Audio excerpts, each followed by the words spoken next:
Assalamualaikum warahmatullahi wabarakatuh. Alhamdulillahi rabbil alamin. Wabihi nasta'in ala umuri dunya wad din. Salatu wassalamu ala asyrafil anbiya'i wal mursalin, Sayyidina wa habibina wa maulana Muhammadin sallallahu alaihi wasallam wa ala alihi wa sahbihi ajma'in, amma ba'd. Pemirsa SCTV yang dirahmati oleh Allah Subhanahu wa Ta'ala, mudah-mudahan kita semua senantiasa dalam lindungan dan rahmat Allah Subhanahu wa Ta'ala, dan anak-anak kita, keluarga kita semuanya dijadikan orang yang saleh dan saleh oleh Allah Subhanahu wa Ta'ala. Amin ya rabbal alamin. Pemirsa SCTV di mana saja Anda berada, pada malam kali ini kita akan membahas wasiat Rasulullah Sallallahu Alaihi Wasallam kepada salah seorang sahabatnya yang bernama Abi Dzar Al-Ghifari. Suatu ketika Rasulullah Sallallahu Alaihi Wasallam bersabda, "Ruya anin Nabi Sallallahu Alaihi Wasallam, Ruya Rasulullah sallallahu alaihi wasallam annahu qala li Abi Dzar Al-Ghifari." Bahwasanya Nabi besar Muhammad sallallahu alaihi wasallam berkata kepada sahabat Abi Dzar Al-Ghifari, beliau berpesan, beliau berwasiat. Yang pertama, ya Abu Dzar, wahai sahabatku Abu Dzar, jadidis safinah fa innal bahra amik. Perbaharuilah perahu karena sesungguhnya lautan teramat dalam. Coba kita bayangkan bila kita melaut menggunakan perahu, kemudian perahu itu ada yang bocor, perahu itu rusak, maka niscaya di tengah-tengah laut perahu yang kita tumpangi akan kemasukan air dan kita akan tenggelam. Jadi wasiat Nabi kepada Abi Dzar Al-Ghifari yaitu untuk senantiasa memperbaharui perahu. Artinya apa? Artinya kita ini diperintahkan oleh Nabi senantiasa untuk memperbaiki niat kita, untuk membaguskan langkah kita, tujuan kita. Agar apa? Yaitu agar yang kita lakukan, setiap ibadah yang kita kerjakan bernilaikan ibadah. Oleh karena itu, apapun ibadah yang kita lakukan, hendaknya niat kita semata-mata mencari ridha Allah Subhanahu wa Ta'ala.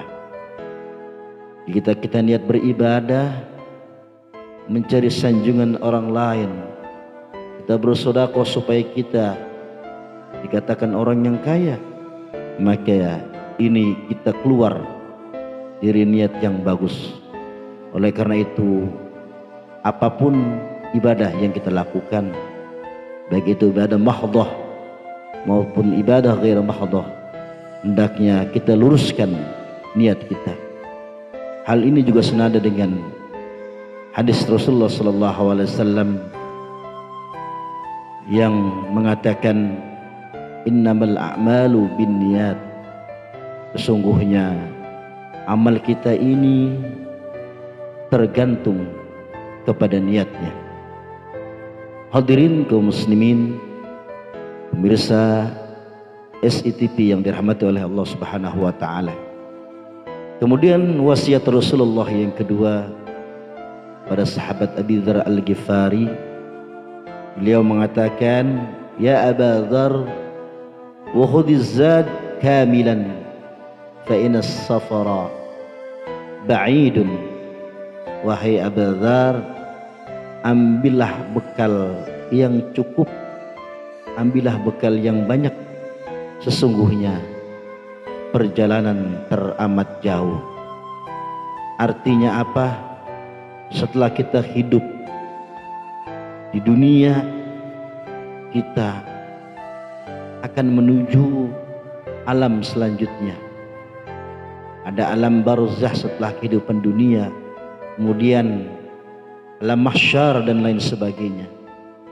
Hal ini tentunya, hal ini hendaknya membutuhkan bekal yang banyak. Tentunya sebaik-baiknya bekal adalah ketakwaan kita, amal soleh kita. Jikalau kita di dunia pergi ke suatu daerah, pergi ke suatu tempat, kita kehabisan bekal, mungkin kita masih bisa meminta pertolongan sanak saudara kita, kita menelepon mereka meminta bantuan. Tetapi di akhirat tidak ada lagi yang bisa menolong kita kecuali ketakwaan kita di sisi Allah Subhanahu wa taala ketika hidup di dunia. Bahkan Allah katakan, wa tazawwadu fa inna khairaz zadi taqwa. Berbekalah kalian untuk kehidupan akhirat, karena sesungguhnya sebaik-baiknya bekal adalah ketakwaan kita. Takwa ini muncul karena kita mahabbah kepada Allah Subhanahu wa taala. Orang ketika mahabbah, cinta kepada Allah, maka apapun yang diperintah oleh Allah akan ia kerjakan. Ketika orang mahabbah cinta kepada Allah, apapun yang dilarang oleh Allah pasti dia tinggalkan. Kita saja kepada makhluk ketika kita cinta, mungkin kepada pasangan hidup kita, tentunya apa yang ia minta kita akan berikan, dan tentunya apa yang dilarang kita akan tinggalkan. Dan orang yang cinta kepada Allah dengan cinta yang tulus dan ikhlas, maka akan timbul ketakwaan dalam dirinya. Hadirin pemirsa SCTV yang dirahmati oleh Allah Subhanahu wa taala. Kemudian yang ketiga, pesan Nabi pada sahabat Abi Dzar Al-Ghifari, beliau berpesan, wa khaffifil himla fa innal aqabata kasudun. Kata baginda Nabi, wahai sahabat Abi Dzar Al-Ghifari, ringankanlah bekal yang ada di dunia. Fa innal aqabata kasudun, karena sesungguhnya rintangan teramat berat. Artinya apa?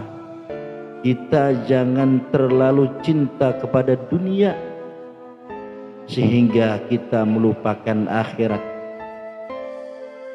Bukan berarti Islam melarang kita untuk menjadi orang yang memiliki harta, untuk menjadi orang yang kaya raya, bukan.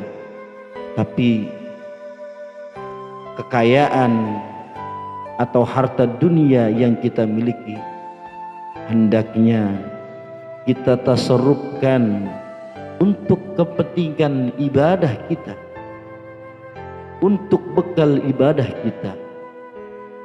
Jikalau kita mempunyai harta yang berlimpah, hendaknya sebagian harta kita tasarrufkan, kita dermakan untuk orang-orang yang membutuhkan, para aitam, para masakin, para fuqara. Jangan sampai harta yang kita miliki ini kemudian melupakan kita untuk menggapai kehidupan akhirat, karena harta yang kita miliki nanti akan dihisab oleh Allah Subhanahu wa taala. Dari mana kau peroleh harta tersebut dan untuk apa kau gunakan harta tersebut? Oleh karena itu, semakin banyak orang memiliki harta kekayaan, maka semakin berat hisabannya di mata Allah Subhanahu wa taala. Oleh karena itu, harta yang kita miliki hendaknya jangan sampai kita bakhil terhadap kita, karena sesungguhnya harta adalah merupakan titipan, dan titipan ketika Allah mau ambil maka seketika itu juga akan hilang dan diambil oleh Allah Subhanahu wa taala. Hadirin pemirsa SCTV yang dirahmati oleh Allah Subhanahu wa taala, betapa banyak nasihat yang Allah berikan kepada kita, khususnya tentang supaya kita jangan terlalu cinta kepada dunia yang berlebih. Kita tahu peristiwa tsunami yang mengguncang dunia bukan hanya di Indonesia, di Aceh, tapi di penjuru sebagian dunia. Kita lihat betapa banyak rumah mewah yang hancur, betapa banyak mobil-mobil yang hanyut terbawa arus tsunami.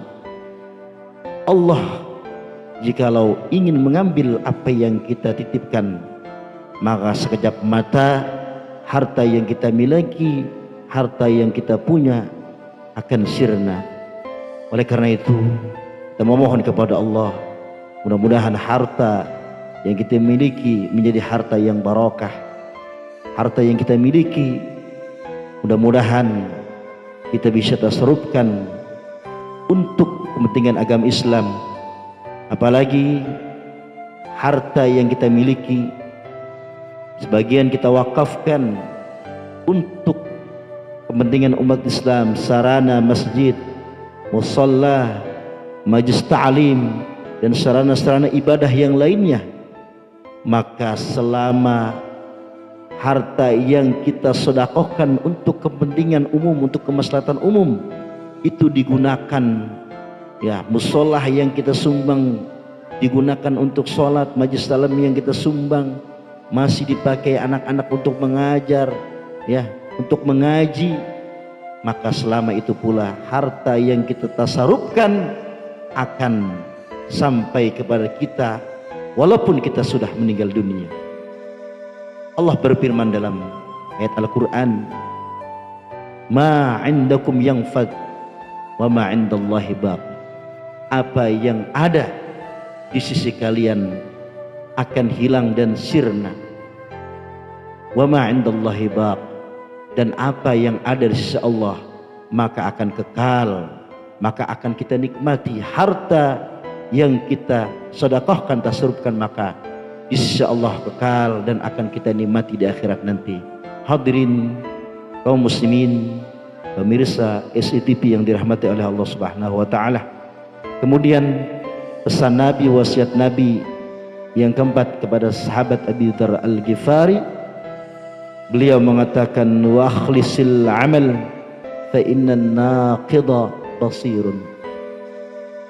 Ikhlaslah dalam beramal, fa innan naqida, sesungguhnya yang jelek dan yang bagus, basirun, pasti akan terlihat oleh Allah Subhanahu wa taala. Setiap amaliyah ibadah kita, baik itu sholat kita, haji kita, zakat kita, hendaknya semuanya kita ikhlaskan guna mendapat keridhaan Allah Subhanahu wa taala. Karena amalan yang diterima oleh Allah Subhanahu wa taala adalah amalan yang ikhlas karena mengharap ridha Allah Subhanahu wa taala. Allah berfirman di dalam Al-Qur'anul Karim, a'udzu billahi minasyaitonir rajim, wa ma umiru illa liya'budullaha mukhlishina lahuddin. Dan tidaklah aku perintah kalian kecuali ikhlas dalam menjalankan perintah-perintah agama. Hadirin kaum muslimin yang dirahmati oleh Allah Subhanahu wa taala, amal yang ikhlas yang kita lakukan ini akan menjadi wasilah pertolongan Allah kepada kita. Suatu ketika Nabi besar Muhammad SAW bercerita kepada salah seorang sahabat tentang hadisul ghar. Ada 3 pemuda.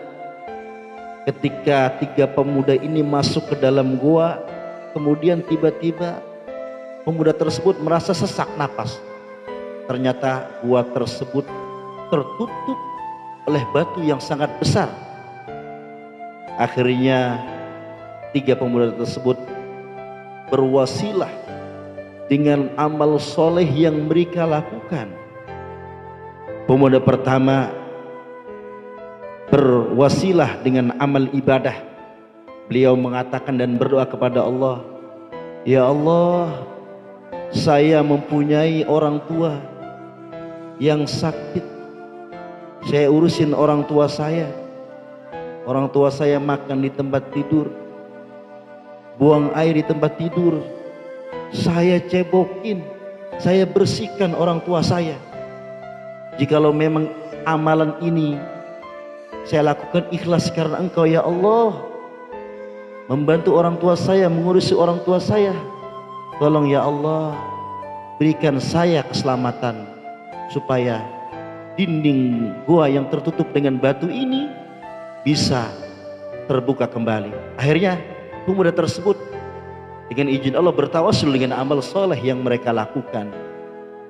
Didorong, terbukalah pintu gua, sehingga ada sedikit udara oksigen yang masuk ke dalam gua tersebut.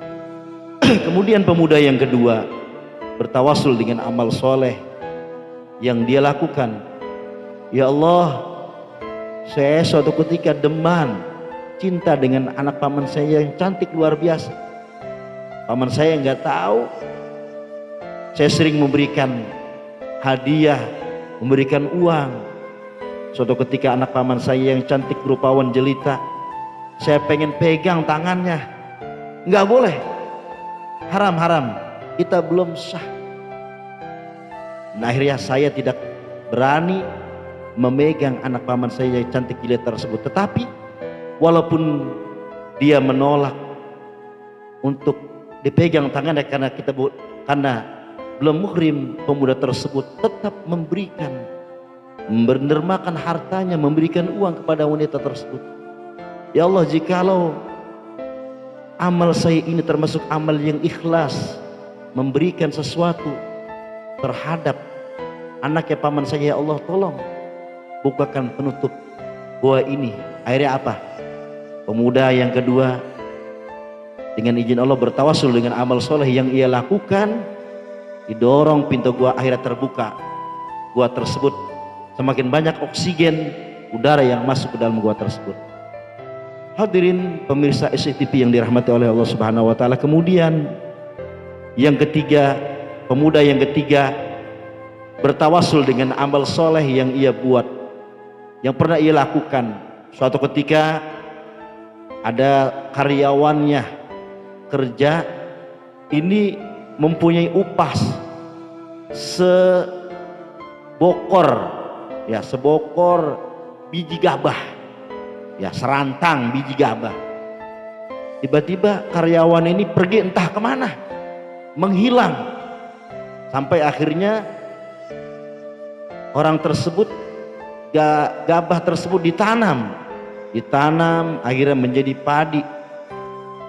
Setelah menjadi padi, ditanam lagi menjadi sawah yang hektaran luar biasa.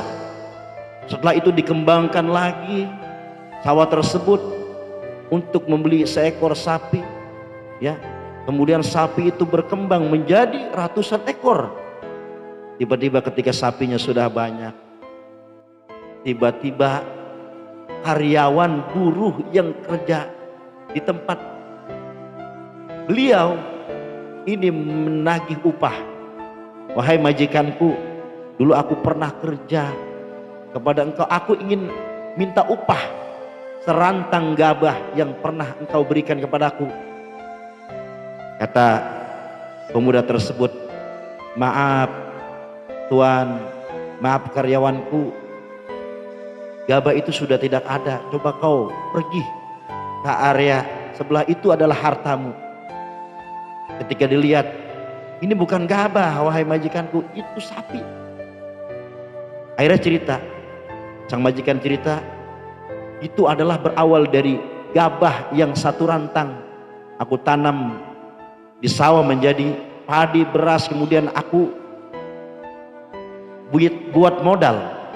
Aku buat modal untuk peternak sapi, itulah hartamu. Jika kau ingin mengambilnya silahkan. Ya, kemudian sapi yang sudah jumlahnya ratusan ekor diberikan oleh pemuda tersebut.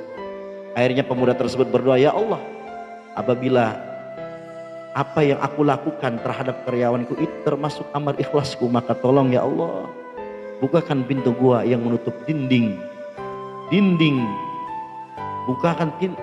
bukakan batu besar yang menutup dinding gua dengan seluas-luasnya. Akhirnya apa? 3 pemuda yang ketiga tersebut mendorong, bertawasul dengan amal soleh, terbukalah dinding gua tersebut. Akhirnya mereka bertiga bisa bernapas dengan lega. Hadirin pemirsa SCTV yang dirahmati oleh Allah Subhanahu wa taala. Mudah-mudahan kita semua selalu dibimbing oleh Allah Subhanahu wa taala dan Allah jadikan amal kita hanya semata-mata ikhlas karena mencari dan menggapai ridha Allah Subhanahu wa taala. Mungkin cukup sekian apa yang saya sampaikan, kurang lebihnya saya mohon maaf. Wabillahi taufik wal hidayah. Wassalamualaikum warahmatullahi wabarakatuh.